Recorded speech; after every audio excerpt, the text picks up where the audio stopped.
I'm going to talk this morning a little bit about magic.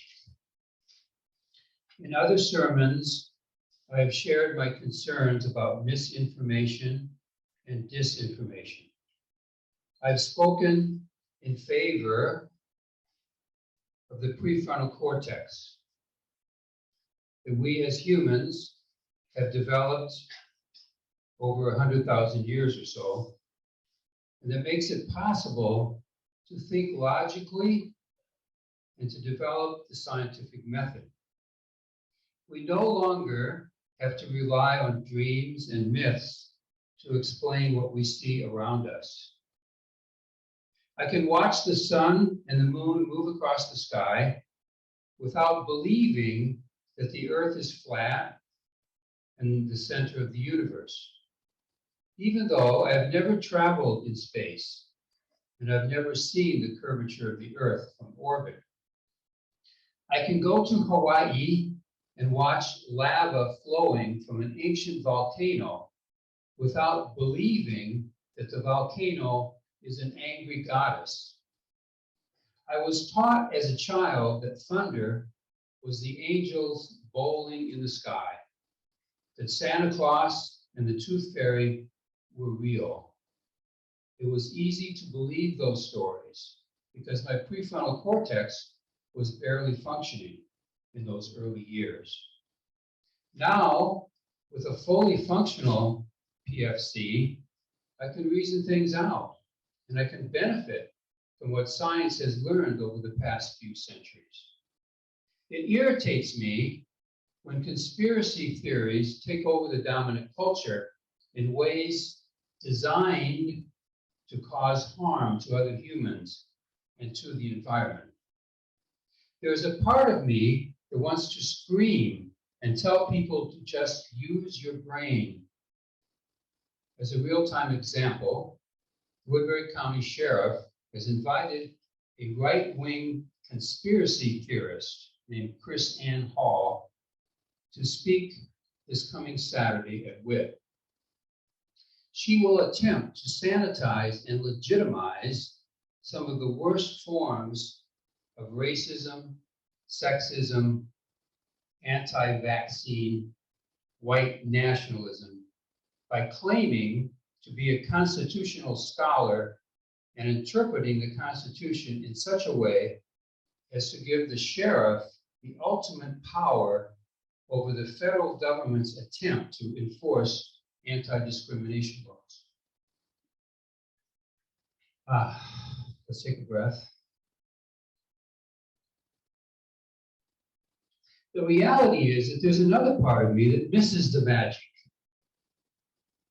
I read in the paper today, the Sioux City Journal, about Lac LaCroix of the Ojibwe Nation, who has been telling traditional stories of his people to children so they can learn, for example, about the beaver whose tale inspired Winnebago, the first man, to invent the canoe paddle. The magical realm is a soulful place. There are moments when I sense a connection with all that is. J.K. Rowling published the first of 7 books in her Harry Potter series in 1997. I read all 7 books to my children, one chapter at a time, one night at a time, all about magic, wizards and witches. At night, I dream of fantastical places and have magical experiences, as everyone here does. The laws of nature do not hold in the dream space. I wonder, who am I when I am dreaming? I'm not the same Greg Nooney standing here in front of you. My dream ego is another aspect of me. I don't even know him very well. His ethics and his understanding of the world is quite different from mine. How can this be? I have traveled in other realms at night while I sleep. I have even experimented with such travels while awake. I even wrote a book about some of those travels. called Dream Walking My Mother. Earlier in my career, I studied Carl Jung's work. He was all about the imagination and all about dreams and myths. I recently attended a workshop learning a therapeutic model called IFS, or Internal Family Systems. One of the things taught was this notion that imagination changes the brain. I've been practicing meditation for several decades, and I know there is more to this life than science. The problem, of course, is that there is no verification when one travels in imagination, when one travels in other realms. I can come back and claim that God has spoken to me. Did it happen? Or did I make it up? How to know? Even this book, where I describe such experiences, who can say if it really happened? Sometimes I doubt it myself. In the children's story that I read this morning, we learned of Korean folklore. For example, there's Gumiho. He's a 1,000-year-old fox with 9 tails, sometimes described as devious, other times as a messenger of peace between heaven and earth. There's a guardian spirit, tiger, and this is the year of the tiger, a powerful force of nature that can somehow be defeated by the clever moon rabbit who lives on the moon and pounds rice cakes all night long. These stories have meanings in the cultures in which they arise. Some myths, at least according to Jung, are crucially important to the lifeblood of us humans, even though they reside in another realm. There's a Sufi creation story that I find intriguing. It goes like this. God created Adam out of moist red clay. When he finished, there was a remnant left over. So he used it to create the palm tree. The palm tree was female and serves as our auntie. When he finished this, he discovered there was a tiny piece of clay left over, the size of a sesame seed. From this tiny seed, God created an alternate earth, a separate realm, a liminal space between this material realm and the world of the angels. In this in-between universe, spirits are embodied and bodies are spiritualized. We all know this realm. We travel there every night, whether we remember our dreams or not. We travel there through daydreams as well. I believe we practice magic in those realms. And sometimes we can bring our creations back here to this realm. We can discover the double helix structure of DNA, for example. Okay, what does all this have to do with Ireland? The land of leprechauns and druids, of St. Patrick and slavery, of conquest and British oppression, of the potato famine, of the great diaspora, which brought my ancestors to this land, of the horrendous British-Irish conflict, euphemistically called the Troubles, which lasted 30 years and took the lives of some 3,500 people.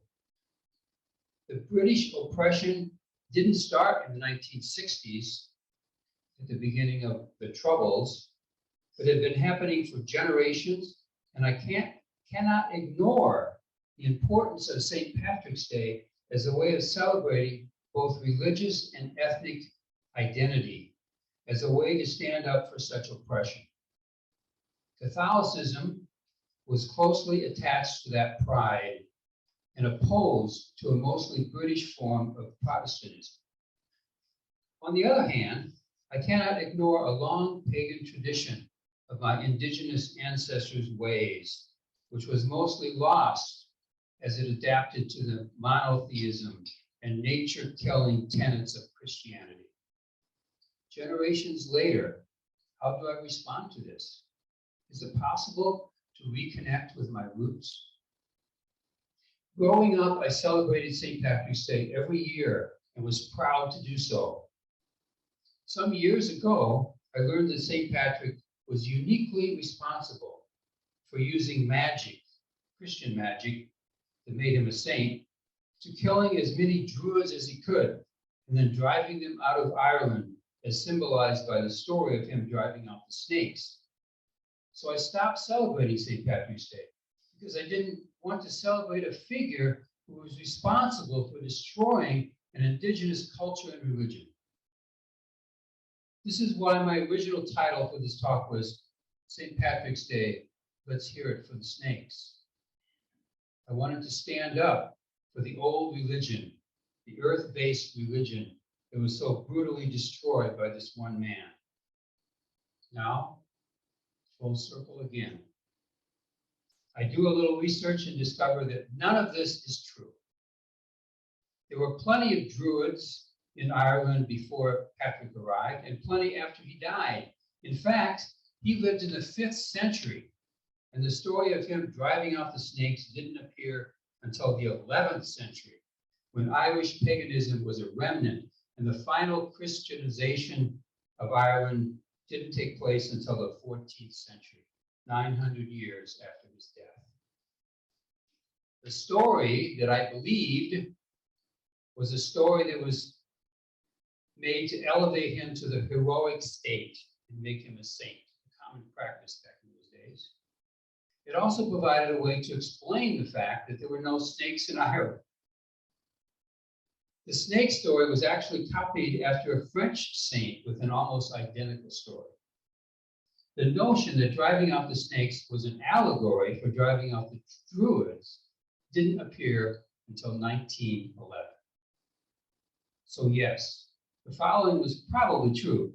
Maewyn Succat, as he was known, did live, was sold into slavery as a teenager into Ireland, escaped back to England, studied for the priesthood in France, and returned to Ireland as a missionary to spread Christianity. This was in the 5th century. He was not the first to do so, and he was not the last. Maewyn Succat was told in a dream how to escape slavery, and later was instructed in another dream to return to Ireland to preach Christianity. If you consider listening to his dreams and acting upon them a form of magic, then he believed in magic, like Joseph in the Bible, who used his ability to interpret dreams to move from an enslaved person in Egypt to a powerful bureaucrat in the Egyptian power structure. Or St. Joseph, who learned in a dream to accept his pregnant fiancée instead of quietly divorcing her, as was his plan. The magical realm, of course, is alive and well in Catholicism. As a child growing up in Catholic schools, I learned that St. Patrick taught the Trinity by pointing to a shamrock, 3 leaves in one. Probably not a true story. Later, I learned that there are a number of indigenous triple goddesses in Irish folklore. Catholics are commanded, in fact, to believe in magic. For example, in every Mass, the priest says magical words, and the bread and wine, through a process of transubstantiation, transforms into the actual body and blood of the risen Jesus Christ. I believe that the ongoing objection to Vatican II's decision to allow the Mass to be conducted in the local vernacular is based, probably unconsciously, on the understanding that magical words should be spoken in an exotic or ancient language that no one understands, such as Latin. At baptism, the priest says magical words and pours water over the head of a person, usually a baby, which saves that baby from eternal damnation in hell and brings them into the loving fold of the church. The fact that these words are in fact a magical spell was recently revealed when a priest was found to have said we baptize you instead of I baptize you. And as thousands of baptisms were declared by the Pope to be invalid, as well as any other sacraments that the person may have received afterwards, including some ordinations to the priesthood, which all have to be redone correctly to be validated through the use of the correct incantation. My mistake in recent years was to reject magic based on the notion that to believe in it is to believe that natural laws can be violated. If someone can say magical words or stir up a concoction of eye of newt, owl feathers, and someone's blood, and by doing so create a potion that allows for someone to break nature's laws, then those laws are not really laws. If it is a law of nature, it cannot be cast aside. Oh, yes, an aircraft may appear to break the law of gravity, but of course it doesn't. Rather, it uses nature's laws of thrust and lift. It still is subject to gravity because if its engines die, it will fall to earth. I have come to understand, however, that magic does not break the laws of nature. Rather, those who practice magic, whether Roman Catholic priests who say Mass or baptize infants, or any practitioner of an earth-based religion, enters into the in-between realm described by the myth I recounted previously. The magician enters that realm and changes something underneath in the core of the person. I have studied and practiced the healing craft of therapy for close to 40 years. Healing, I have learned, requires access to that realm. It's a magical process. I am not a druid, but magic evolves like everything else. In summary, I now feel comfortable in celebrating my Irish heritage on St. Patrick's Day, because I understand the celebration is an acknowledgement of a rich and complicated history of my people. Christianity has been a major part of Celtic tradition for centuries. If I attempt to expel Christianity from the Irish experience, I end up distorting it. So I believe I can now embrace Celtic traditions and the magic of the Druids, which lives on in new forms, as well as an embrace of the positive effects of the Christianization of Ireland, such as monasteries, as temples of learning, literature, and art. I can and will celebrate the resilience of my Celtic ancestors and can do so on St. Patrick's Day.